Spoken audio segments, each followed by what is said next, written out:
This year in my articles and my videos, I'm interested in what it is that separates people who thrive when life is difficult from people who struggle.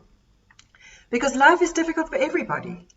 And I am making this series of videos and articles using that as a basis. It is just difficult.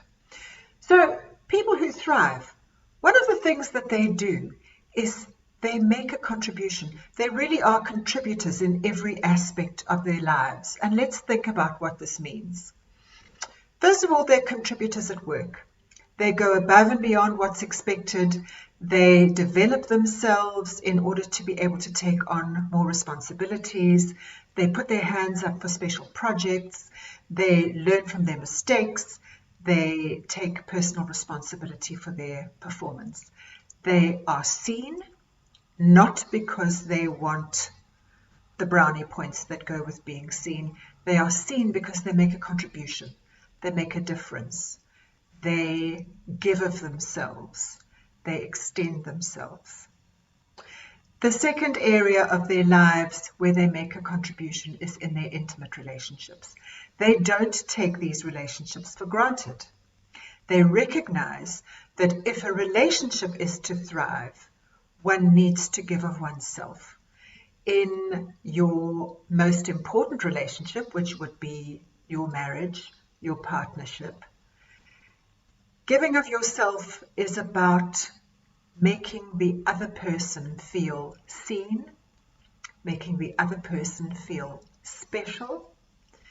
It's not for nothing that we sometimes quip that a happy wife means a happy life.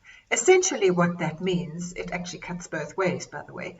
What it means is when someone is made to feel special and valued, they are happier. And happier people are just nicer to be around. And life has a better quality when we make an effort to make our special people feel happy.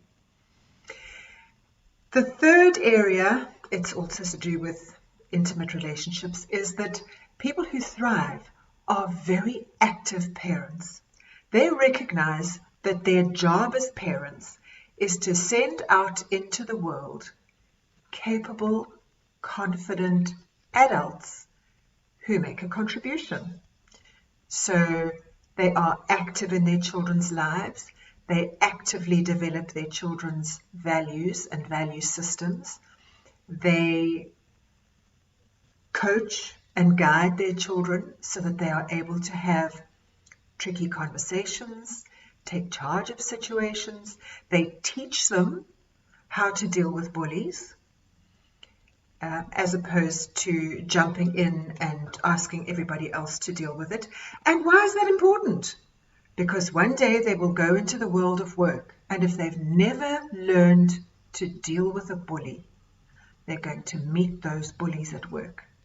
So active, contributing parents teach their children how to deal with this.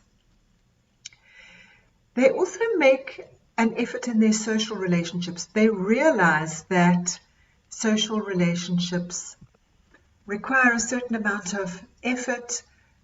We need to kind of grease the slipway and make a contribution and add to people's lives. And so they are active in their friendships. They keep contact with important people. They show their important people that they are valued. This is not to say that their friendships never end. Some friendships do end. Some simply pass a sell-by date or fade away. Sometimes they might even end quite abruptly. But people who thrive understand that that happens. And when those relationships do end, they tend to be philosophical about it and are able to move on if the relationship can't be repaired. And a final area where people who thrive make a contribution is in their communities. It might not be that they do a lot of charity work. That's not the only way to contribute in your community.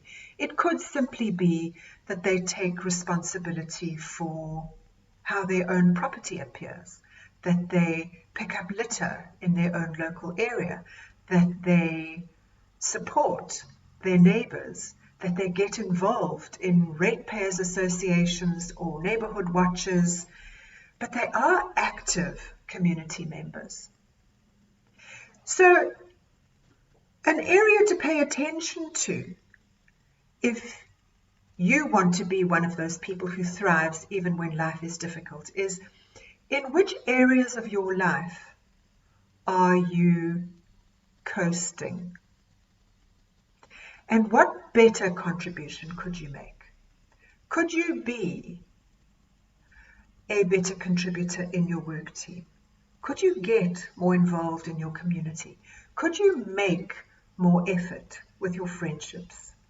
Could you get more active with your children? You identify where you need to stretch yourself more, and you start to do it. And why is contribution important in the extent to which one thrives? I believe it's got a lot to do with the fact that you take your attention off yourself. You start to put your attention onto other people, other people's needs, what makes other people feel good. And when you pay attention to other people, you're no longer so fussed about what you're struggling with and why things are difficult for you. Actually, you just get on with it because you get a certain amount of jollies from making a contribution. There's always something that you receive when you give. So have a look at your own contributions. Is there something there that you would like to change?